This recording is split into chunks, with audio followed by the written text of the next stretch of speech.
Hello, welcome everybody. Today we got an exciting webinar for everyone watching. So bringing on Max Nicassio.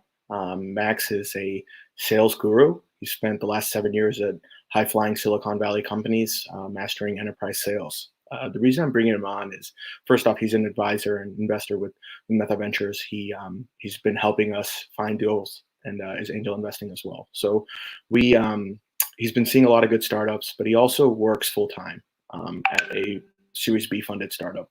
Before that, he was at a Series A funded startup. And before that, he was at a high-flying new startup with a dynamic CEO.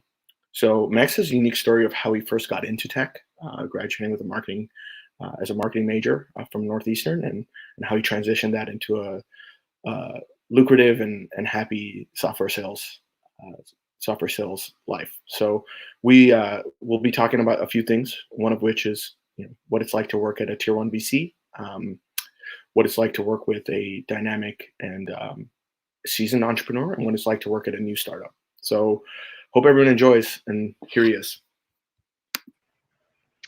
Hey guys, nice to be on with you. Looking forward to the discussion, Herschel. Yeah. So I kind of gave a little bit background to the audience, and now want to get into just maybe tell us what you graduated with, when you graduated, and what were you expecting coming out of college, and what transpired shortly after. Yeah, so went to college at Northeastern, as Herschel mentioned. Graduated with a degree in marketing and a minor in cinema studies.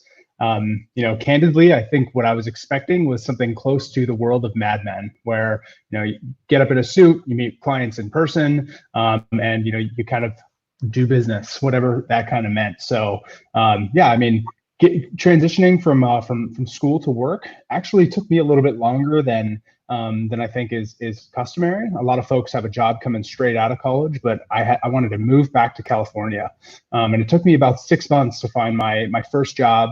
And I was at one point pretty picky about what I was going to be doing. Got it. So you get this expectation that kind of high flying world. Did you have any inclination to get into tech? What kind of drove you to want to go to San Francisco and be in that environment, or was it by chance? I know it was 2012, so kind of mobile and startups were really taking off in Silicon Valley again. Or not that it wasn't before, but it was. Not like it is today, but it was growing. So what brought you there?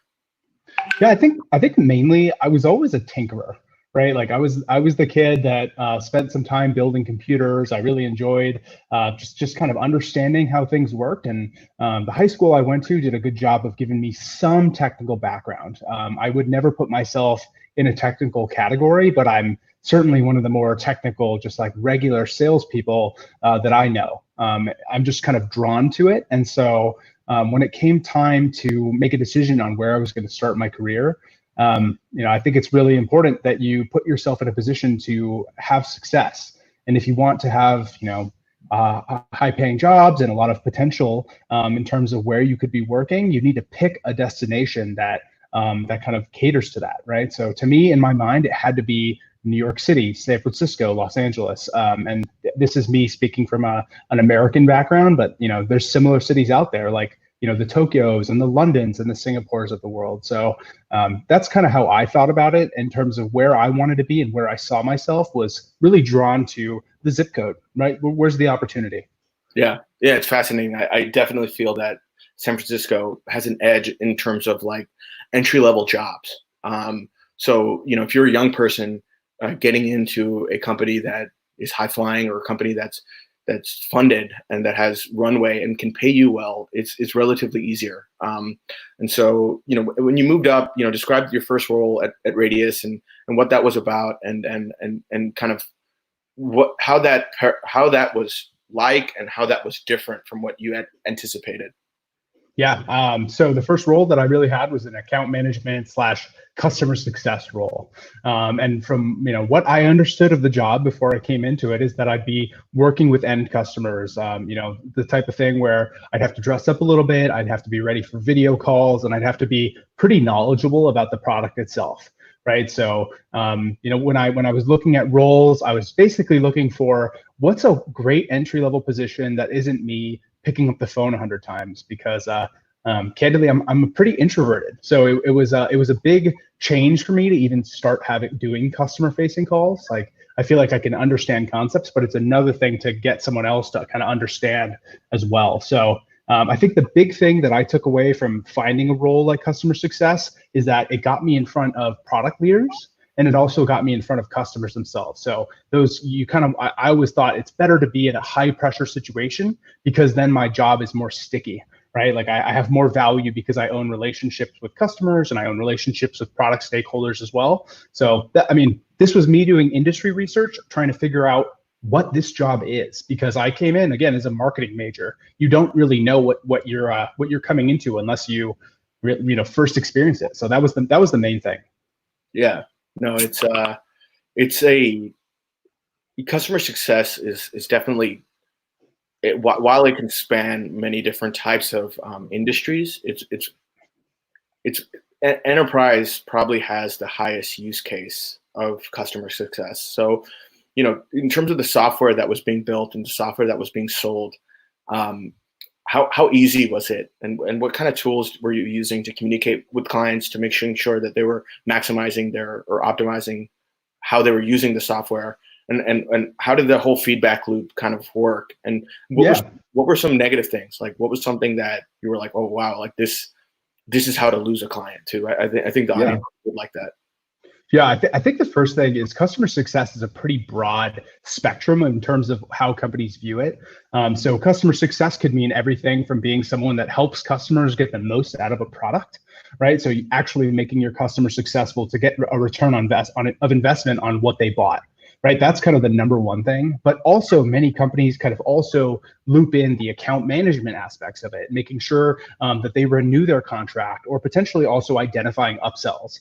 Right, so when a customer kind of reaches the limits of the tier of the product they bought, how do you identify the opportunities within that organization to expand, right, the revenue? So I think that's the first thing that we should talk about, is that customer success it varies so much. Two customer success managers don't do the exact same job.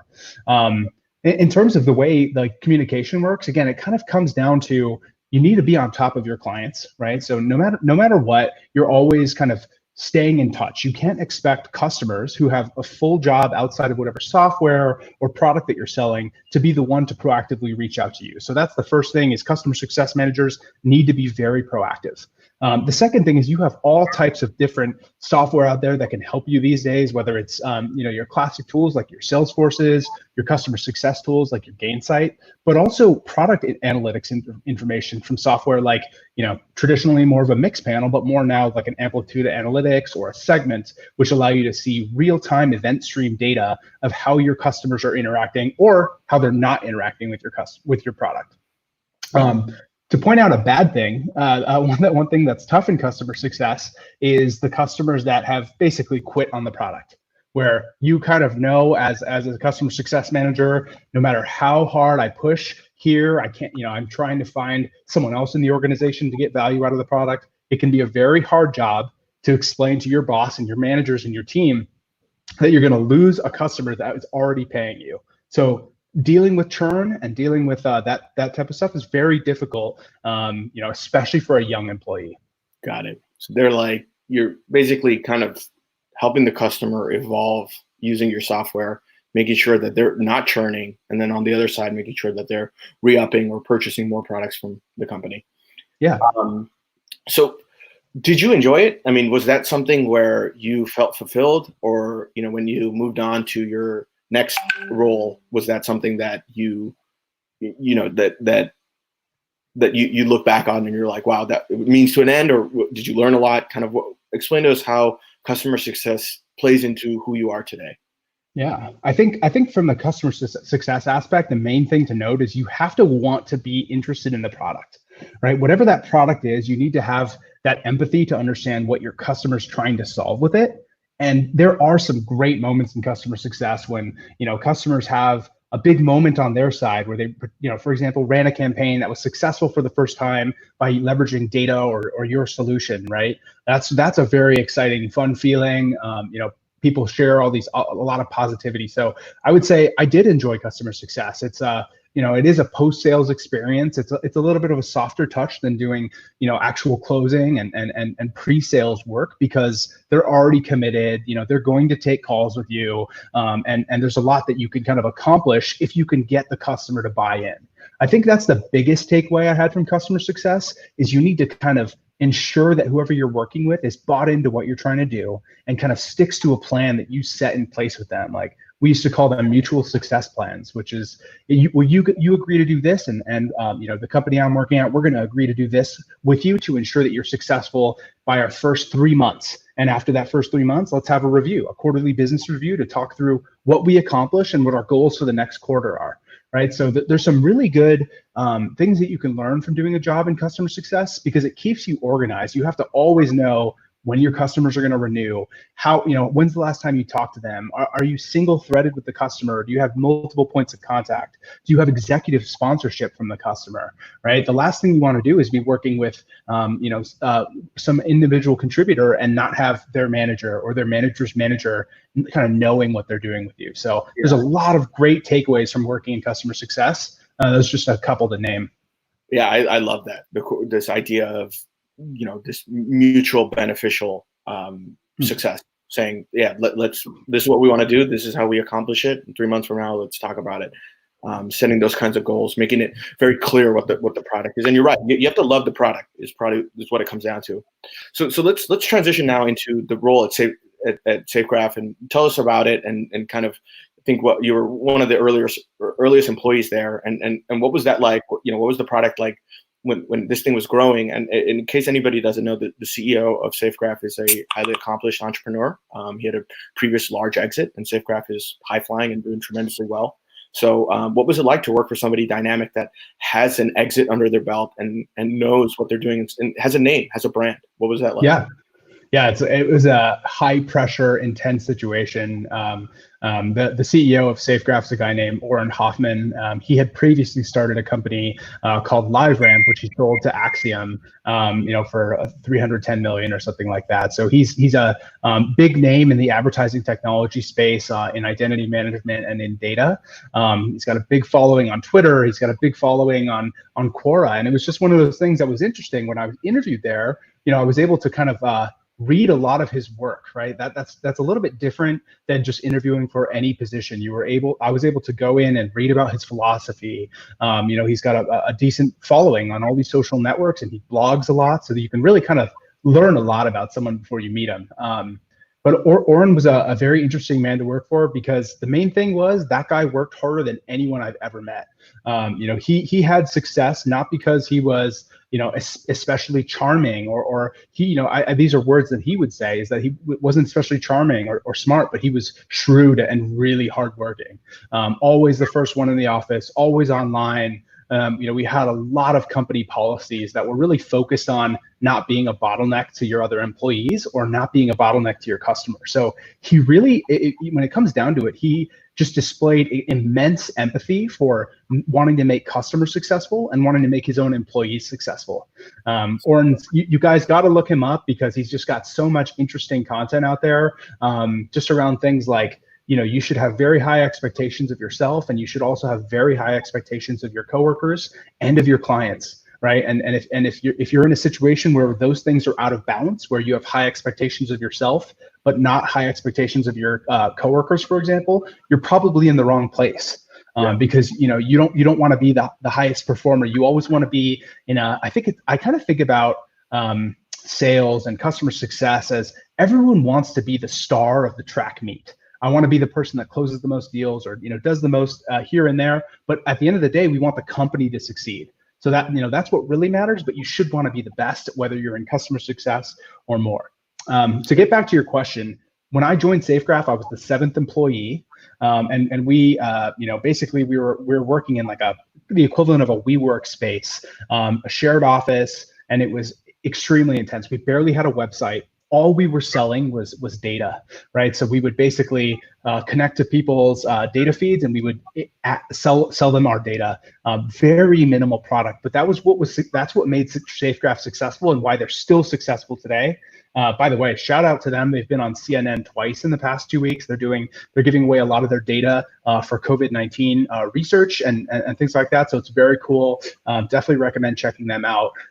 But yeah, I mean, one of the great things about SafeGraph was how focused the product was. One of the first things I would say on every call from a business development or sales perspective is, we're just a data company. That's it. That's all we do. And that really makes a big difference when you're setting expectations with your clients, you're setting expectations with your partners. We're not going to build a bunch of solutions on your behalf, but what we're going to do is bring high quality data to everything that we do.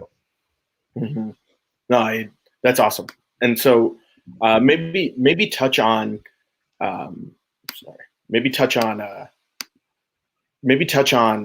while you were there, what exactly were kind of the guidelines or mentorship you got? How much on the job learning did you have to do? I mean, this was your first sales gig, right? So yeah. Was it easy to crack the code, or did you find that there was a script you had? Like, what were some tools you used that helped you initially get started here? Yeah, certainly, good question, and two sides to this coin.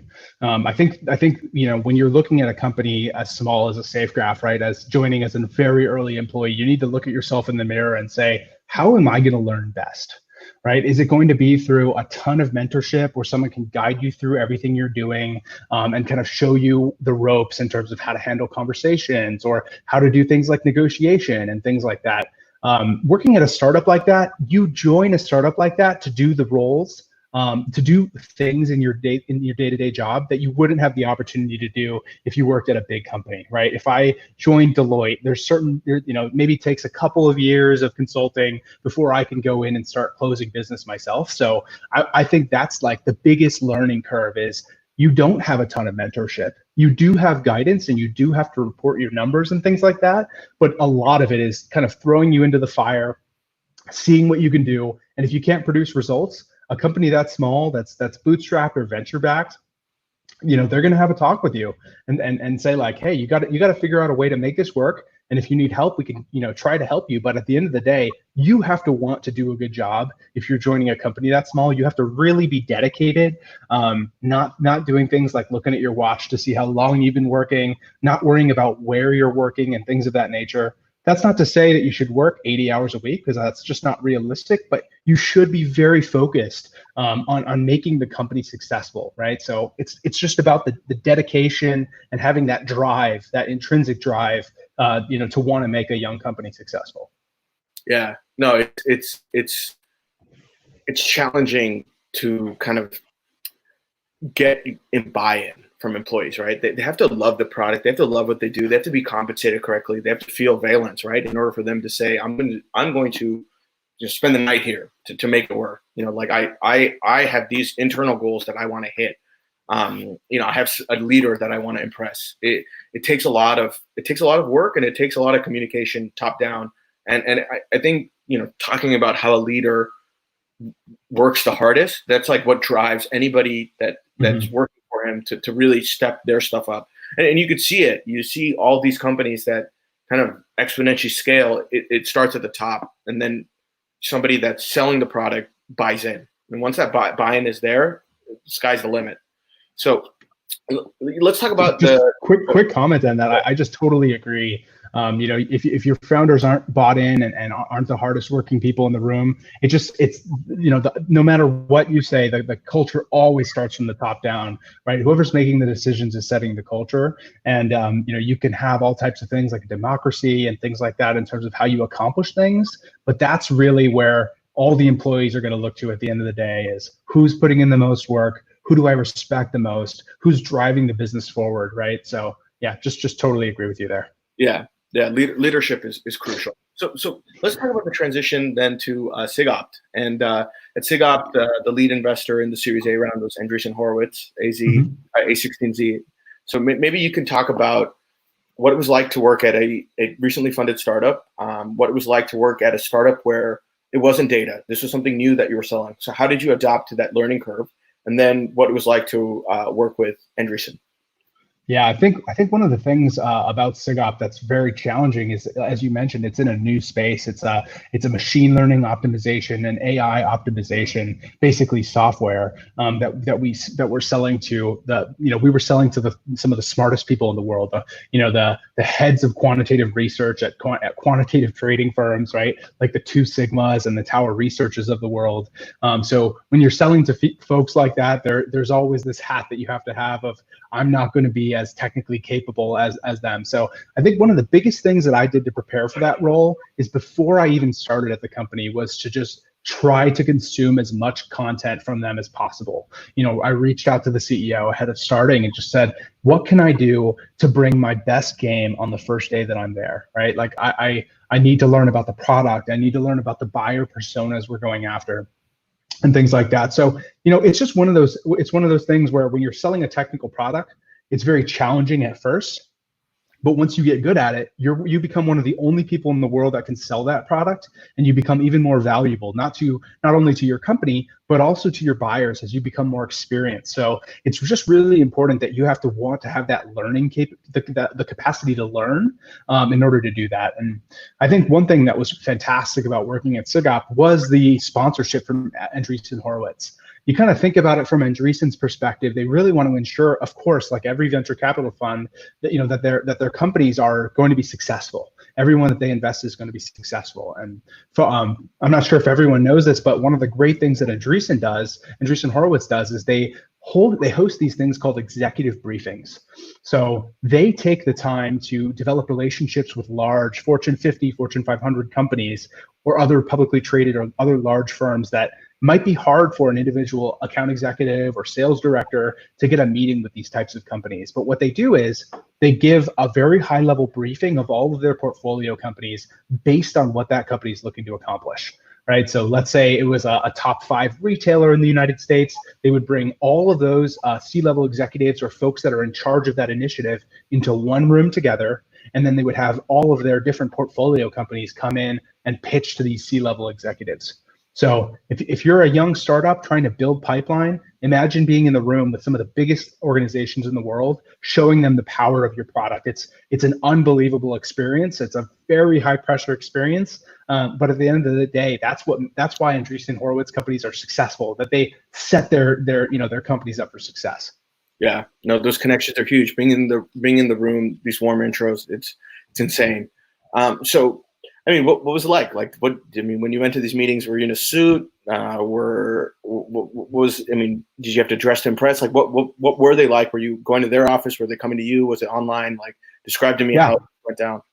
Well, certainly not wearing my quarantine attire when I went to those types of meetings. But realistically, it's like you always want to dress to the people that you're going to be in a room with, right? And when we were selling to the large quantitative trading funds, when we were speaking with quantitative researchers, these guys are untucked, polo shirt type of business people, right? But when you're selling to the big banks or an investment firm or something like that, that's when you suit up. So you always really want to dress to match the audience. I think it's especially important when it's your first time meeting someone in person.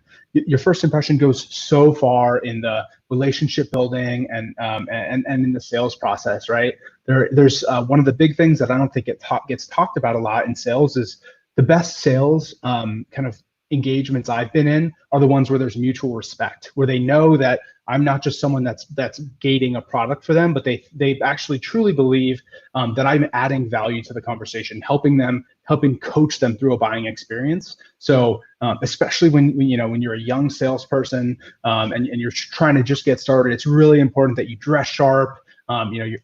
Everything from being groomed, being dressed well, and also being really prepared for the meeting.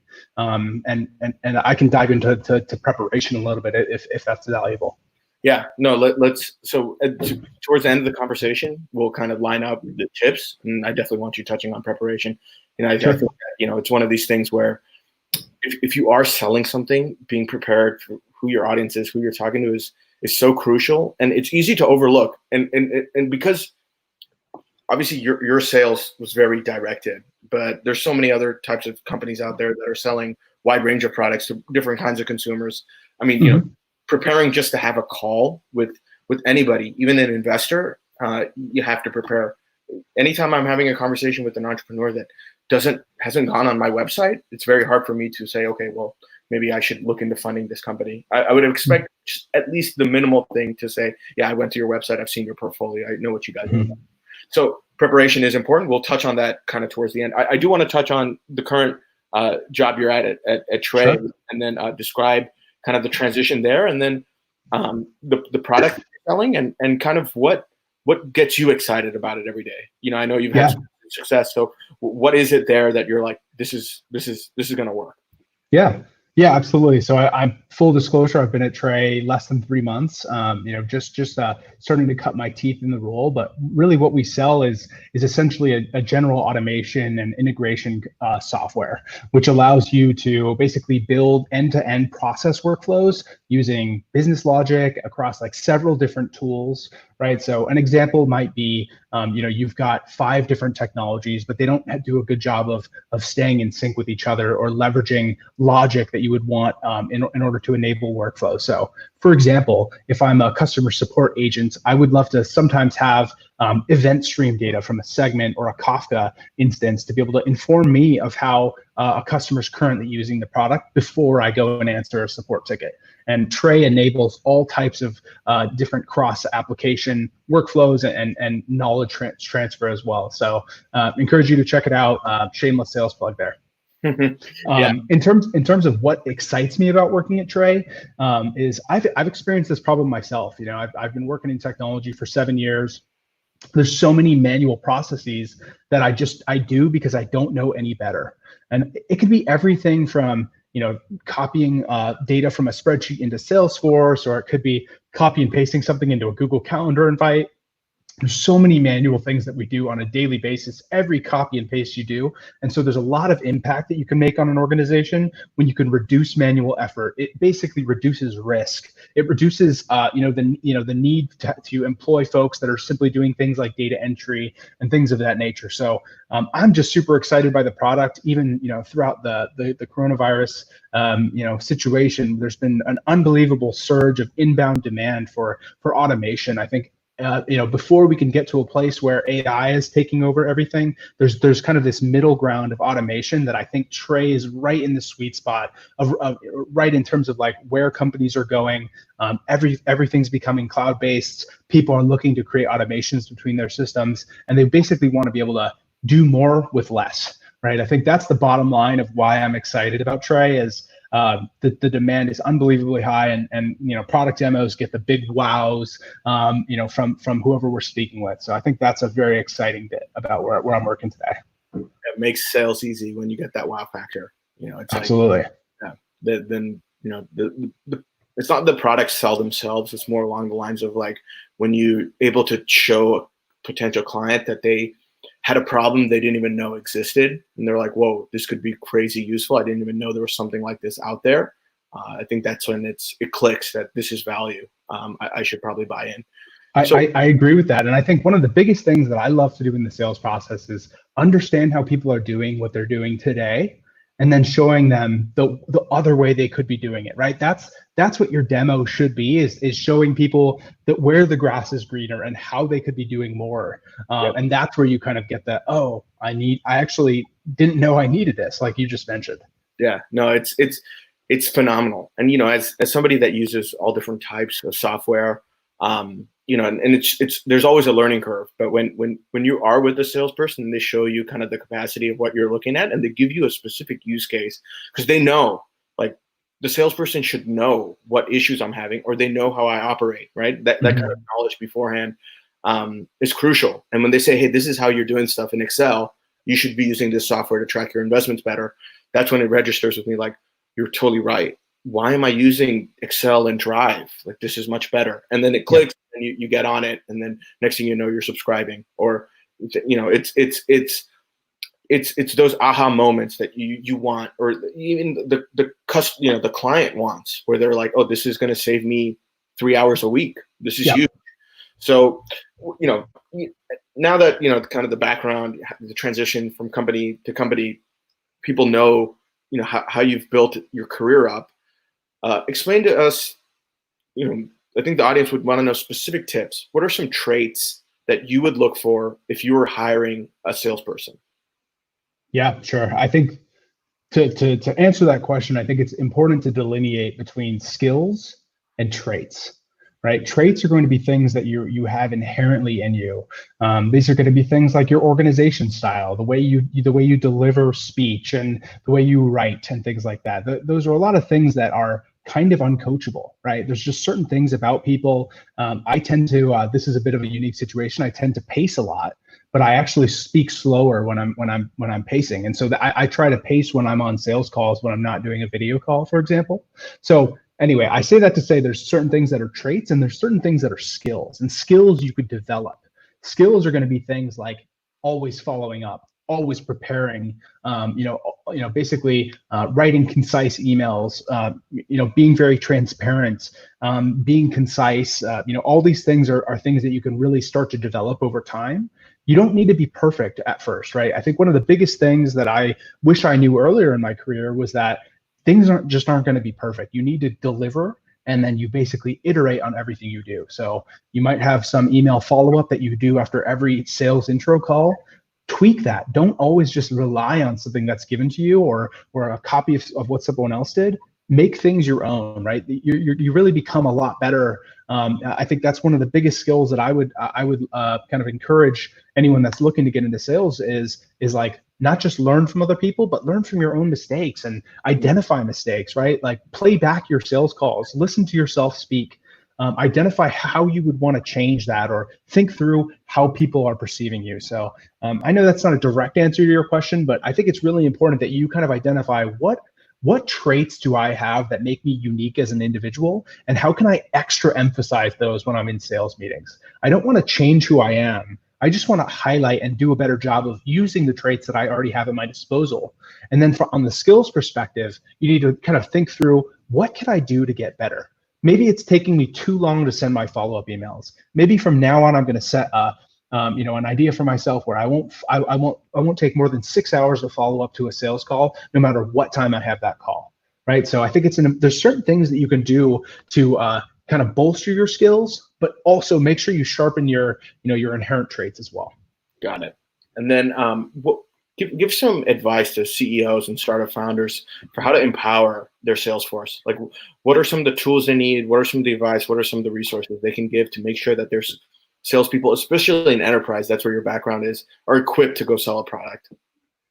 Yeah, I think the first thing, CEOs, you have to be ready to pay your salespeople, because if they're going to be doing a really good job, they should be the highest paid employee in your company, right? These are people that should have uncapped commission. They can work whenever they want to work, and they can basically work wherever they have a phone and internet. And if they need to travel to clients, you need to be able to enable your sales team to be able to do that. Of course, financially responsibly. But there is a huge factor in terms of empowering salespeople to get them in front of prospects, get them in front of customers, give them the technical support they need, so that you kind of have to think about the sales cycle as how many touches does it take to close a deal?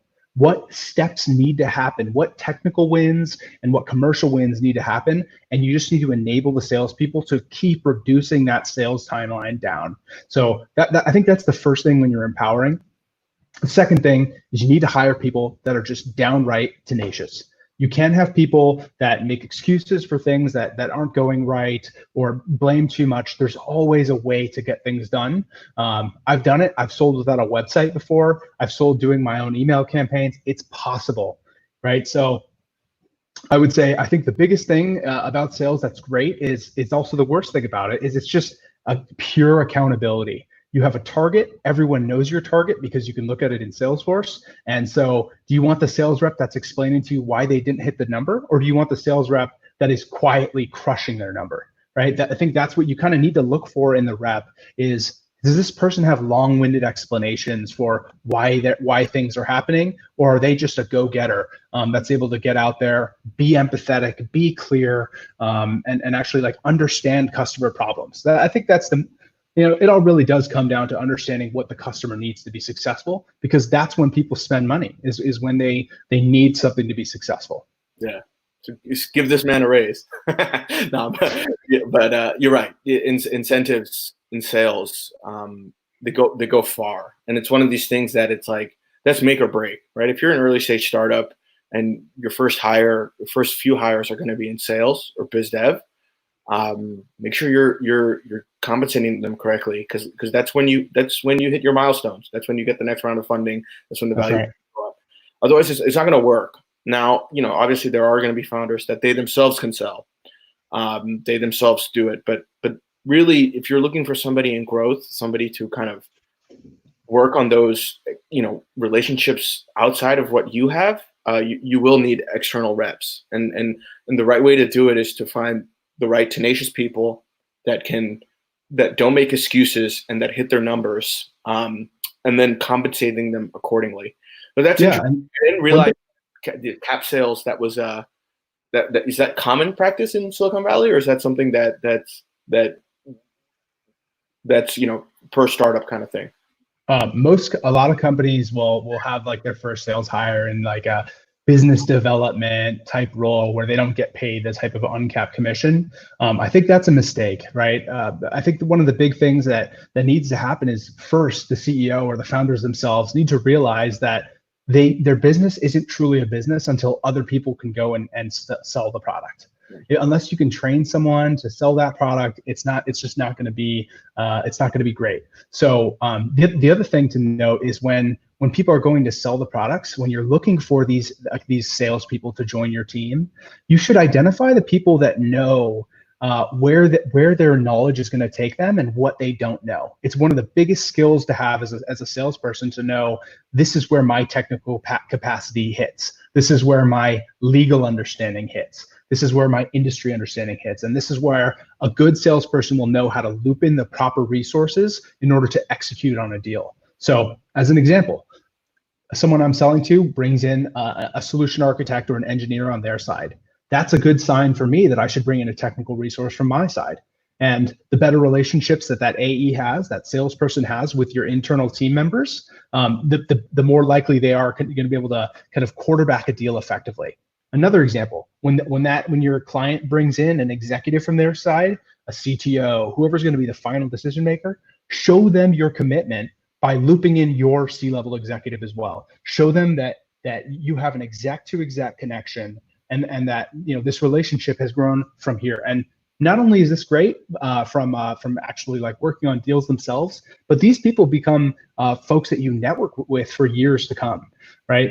You're not just going to sell to people one time. So I think it's important. And one thing I always harp on when I join a business is I want to understand how everyone is incentivized. Why do the sales engineers care about deals getting closed? How do the customer success managers get paid? How do the account executives get paid? How do the SDRs get paid? The more you understand what people's incentives are, you'll see what types of outcomes they're trying to drive, because everyone's trying to do their best to show their value, to get paid, right? To build their network as much as possible. So it's always helpful to understand, what does this person care about? Yeah, no, you're spot on. And that type of transparency that's what allows people to kind of put the pieces together, and it allows leaders to actually lead an entire force, saying, look, like, I've done this correctly. Everybody, we're all on the same page. We all want the same outcomes, and this is how we're going to drive it. So awesome. This was phenomenal. Thank you, Max. I appreciate it a lot. Of course. I think that there's a lot of meat here that anybody in enterprise SaaS, they can really kind of pick up on. Anybody wanting to enter, any student wanting to enter the space, they can learn kind of the journey as well. And how to get your first job, and then what that looks like 7 years down the line. But this was super. I appreciate it. And then we'll be in touch. And thank you. And thanks. Looking to meet Max, I think at the banner below, you'll see his LinkedIn. So yeah, please feel free to reach out on LinkedIn or however you can find me. Super. Cheers. Thanks. Have a good one.